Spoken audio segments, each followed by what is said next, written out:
जब कोई एक ग्रह केंद्र और त्रिकोण का स्वामी बन के किसी केंद्र या त्रिकोण में बैठ जाए तो विशेष राजयोग कारक होता है। ज्योतिष शास्त्र में स्पष्ट तौर पे लिखा है, एक एव ग्रह केंद्र पति कोण पतिश्चसन केंद्र त्रिकोण गे वापी योग कृत शात विशेषता है। अभी ये विशिष्ट राजयोग सभी कर्क राशि के लोगों की कुंडली में उनकी राशि के अनुसार घटित है। अभी राशि से जब कैलकुलेशन करेंगे तो विशेष राजयोग बनता है। इसके बहुत से बेनिफिट्स हैं, क्या क्या है मैं आपको बताता हूं और कैसे आप इसका फायदा उठा सकते हैं। इसके बाद हम बात करेंगे आने वाले 7 डेज की कि 7 दिन आपके लिए कैसे बहुत खास हैं। तो सबसे पहले देखिए, कर्क राशि में मंगल ग्रह योग कारक होता है क्योंकि 10th हाउस के स्वामी है और पंचम भाव के स्वामी है। 10वां घर केंद्र है और पंचम भाव त्रिकोण है। जब एक ही ग्रह एक केंद्र और एक त्रिकोण का स्वामी हो जाए और किसी अन्य केंद्र में जाकर बैठ जाए, मतलब अभी 7वें घर में मकर राशि में मंगल उच्च राशि में विराजमान है, विशेष राजयोग का निर्माण करते हैं। मंगल से संबंधित और इन भावों से संबंधित जो जो भी शुभ फल है वो भी सभी कर्क राशि के लोगों को मिलने वाले हैं। तो आइए एक बार चर्चा करते हैं, देखते हैं क्या क्या आपको मिलने वाला है। वीडियो में कंटिन्यू बने रहिए और अगर आपने इस चैनल को सब्सक्राइब नहीं किया है तो प्लीज आप कर लीजिए, जिससे कंटिन्यू आगे भी हम इसी तरह से सुनते रहें।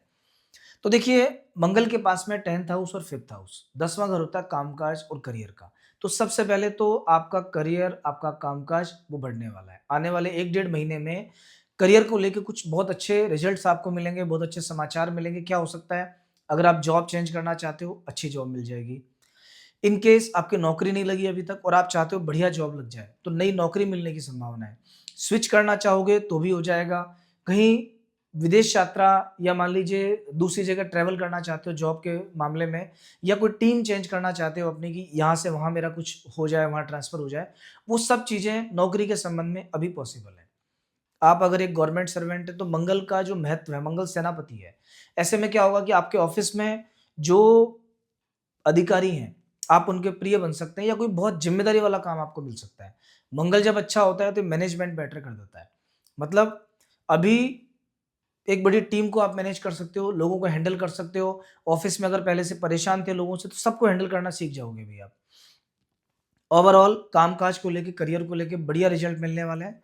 सेकंड, 5th हाउस देखिए, 5वें घर के स्वामी 7वें घर में बैठे हैं। 5th हाउस है प्रेम संबंधों का, 7वां घर है विवाह का।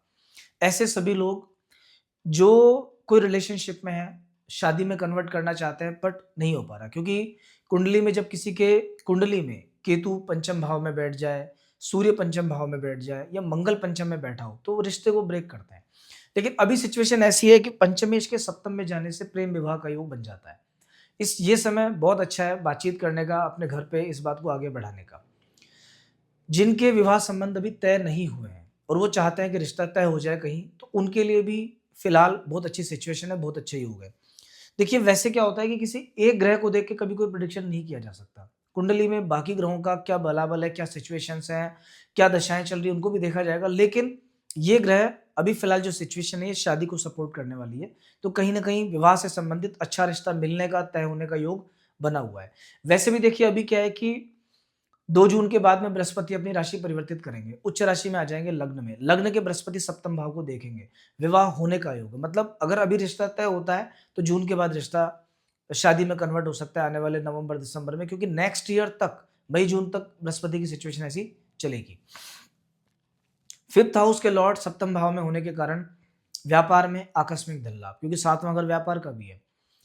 शेयर मार्केट से विशेष लाभ, कॉपर की कीमतों में बढ़ना, मतलब कॉपर की कीमत अभी बढ़ सकती है। कॉपर अगर आप खरीदते हो तो आने वाले समय में आपको अच्छा प्रॉफिट देके जा सकता है वो।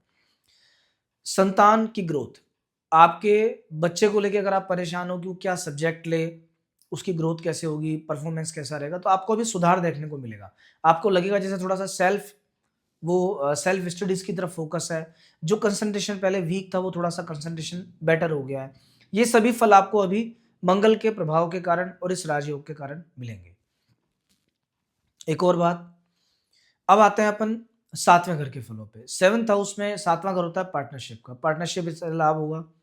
जीवन साथी का, आपके जीवन साथी से संबंधित कोई शुभ समाचार मिल सकता है। विवाह वगैरह में कोई डिस्टर्बेंस है, कोई प्रॉब्लम है, मैरिड लाइफ में डिस्टर्बेंस है, वो ठीक हो सकता है। लेकिन ये चीज़ थोड़ा-सा इस फल में थोड़ी कमी आएगी, क्योंकि मंगल और सूर्य दोनों एक साथ हैं। 15 फरवरी तक 2 पाप ग्रहों का सप्तम भाव में होने से हल्के आर्ग्यूमेंट्स पे स्टार्ट हो जाएंगे, छोटी छोटी बात पे क्लैशेस भी आना स्टार्ट हो जाएंगे। तो थोड़ा सा सावधानी बरतना, गुस्सा कम कर देना, वरना गुस्सा आपके लिए प्रॉब्लमेटिक अभी हो जाएगा। मंगल जमीन, जायदाद, मकान, इन सब के भी कारक हैं। तो अगर आप भूमि भवन खरीदना चाहते हैं, रियल एस्टेट से जुड़ा कोई काम अटका हुआ है आपका, किसी कोर्ट कचहरी के केस में कोई दिक्कत आ रही है, तो अभी आपको प्रयास करना चाहिए। 23 जनवरी तक चीजें आपके फेवर में हो सकती हैं। डिफेंस और पुलिस, इन दो फील्ड से विशेष लाभ होता है। तो ये सभी चीजें आपको अभी मंगल की कृपा से मिलने वाली हैं। अब बात करते हैं आने वाले 7 डेज कैसे हैं। तो देखो, कर्क राशि को ऑलरेडी बृहस्पति की 12वें घर में जो दृष्टि है खराब चल रही है। 8वें घर में राहु चल रहे हैं, तो कहीं ना कहीं ऑब्स्टिकल्स बहुत आ रहे हैं, खर्चा बहुत ज्यादा बना हुआ है कंटिन्यू। लेकिन फिर भी मंगल के सही होने से, शुक्र के यहाँ बैठने से कुछ रिलीफ मिलेगा। 26 तारीख से लेकर के 1 तारीख तक के जो दिन है आपके, सबसे पहले 26 तारीख और 27 तारीख 10th हाउस में चंद्रमा रहेंगे। 10वें घर का चंद्रमा कार्यक्षेत्र में उन्नति देता है, पढ़ाई में ग्रोथ देता है, कंसंट्रेशन बढ़ाता है, व्यक्ति का मन में शांति देता है। 2 दिन बिल्कुल शांति के साथ निकलेंगे। 28 और 29 एकादश भाव में चंद्रमा रहेंगे, वो भी उच्च राशि में, बहुत शानदार समय है। किसी भी टाइप का इन्वेस्टमेंट या प्रॉफिट से जुड़ी बात करना हो, किसी बिजनेस में इन्वेस्टमेंट करना हो या कुछ नया काम करना हो, ये 2 दिन आपके लिए बेस्ट है। रिश्ते के लिए जाना हो, नया कोलैबोरेशन करना हो, दोस्तों से मिलना हो, घूमना फिरना हो, इन सब चीजों में ये समय आपका बहुत अच्छा है। किसी से झगड़ा है, दोबारा पैचअप करना है, किसी को कन्विंस करना है, तो इसी दिन करना। 28 और 29 यहाँ देखिए मैंने लिखा भी है, सबसे अच्छा दिन कौन सा है, 28, 29 और 1 तारीख भी है। आगे 30 और 31 में 12वें घर में चंद्रमा विराजमान रहेंगे, ये दिन उतने अच्छे नहीं है। 12वें घर के चंद्रमा का मतलब कहीं ना कहीं थोड़ा टेंशन, स्ट्रेस रहेगा, एंजाइटी रहेगी, नेगेटिव थॉट्स थोड़े से आएंगे। देखिए, कर्क राशि के लोगों को वैसे भी क्या है कि चंद्रमा बहुत महत्वपूर्ण प्लेनेट होता है, क्योंकि लग्नेश है आपका। ये लोग बड़े सेंसिटिव होते हैं, जल्दी बुरा मान जाते हैं, जल्दी किसी पे मेहरबान भी हो जाते हैं। जिससे विचार मिलते हैं उसके लिए सब कुछ करने को तैयार हो जाते हैं। विचारों को और मन को संतुलित करने की आवश्यकता होती है कर्क राशि के सभी व्यक्तियों को। और जब चंद्रमा गोचर में बिगड़ता है, वो समय बहुत टेंशन, एंजाइटी देने वाला होता है। तो आपको स्पेशल स्वास्थ्य का और मन का ध्यान अभी रखना पड़ेगा। 30 और 31 तारीख में, 1 तारीख का दिन अगेन बहुत अच्छा है। 1 तारीख को बहुत ही अच्छा आपका समय रहेगा और मन प्रसन्न रहेगा, जो भी काम करोगे अच्छा जाएगा। चलते चलते एक बात मैं आपको बता देता हूँ, कर्क राशि को ऐसी बहुत कम राशियां हैं कि जहां पे कोई एक ग्रह विशेष राजयोग कारक बने। कर्क राशि या कर्क लग्न वाले जितने भी लोग हैं, उनके लिए मंगल विशेष फलदायी होता है। तो अगर आपकी कुंडली में मंगल की पोजीशन ठीक है जन्म पत्रिका में, तो आप किसी ज्योतिषी से दिखवा के, या आप हमारे यहाँ भी कंसल्ट कर सकते हो। अगर मंगल आपके लिए प्रॉफिटेबल है तो आपको मूंगा जरूर पहनना चाहिए। और मूंगा के साथ में अगर आप एक बृहस्पति का स्टोन पहनना चाहें, पुखराज, तो इन 2 चीजों का जो कॉम्बिनेशन है, या पुखराज नहीं पहनते हैं तो मोती साथ में पहन सकते हैं, मूंगा और मोती। मूंगा तो पहनना ही पहनना है। ये कॉम्बिनेशन अगर आपको सूट करता है तो ये आपको बहुत बेनिफिट देगा। कुंडली में जो एक कमी रहती है कि मान लीजिए समय पे काम नहीं हो पा रहा है, ग्रोथ वैसी नहीं है जैसी हम चाहते हैं, 99 पे जाके काम अटक जाता है, ये सब प्रॉब्लम्स उस चीज से दूर हो जाएंगी। इसके लिए आप प्रॉपर कंसल्ट कर सकते हैं। और वैसे भी एक और बात, कर्क राशि के अधिकतर लोगों का मैरिड लाइफ का डिस्टर्बेंस चलता है। क्यों चलता है? कर्क राशि के लोग होते हैं बड़े सेंसिटिव।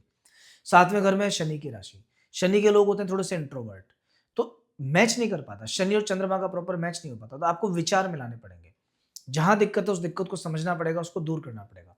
तो इसीलिए अगर आपके भी जीवन में कोई प्रॉब्लम चल रही है किसी भी तरह की, और आपको चाहिए कोई समाधान अच्छा सा, और आप जानना चाहते हैं कि कब तक चलेगा, तो आप हमारे यहाँ कंसल्ट कर सकते हैं। प्रॉपर कुंडली देख के आपको सही ढंग से सब चीजें समझाई जाएंगी। स्क्रीन पे नंबर आपके सामने है, इस नंबर पे आप कॉल कर सकते हैं या फिर मैसेज कर सकते हैं। तो दोस्तों, नेक्स्ट वीक ऐसे ही राशिफल के साथ फिर आपसे मिलना होगा। और अगर आपने चैनल सब्सक्राइब नहीं किया है तो प्लीज कर लीजिए। जितने भी आपके कर्क राशि वाले मित्र हैं, एच से जिनका नाम स्टार्ट होता है, उनको ये राशिफल जरूर सेंड कीजिएगा। नमस्कार।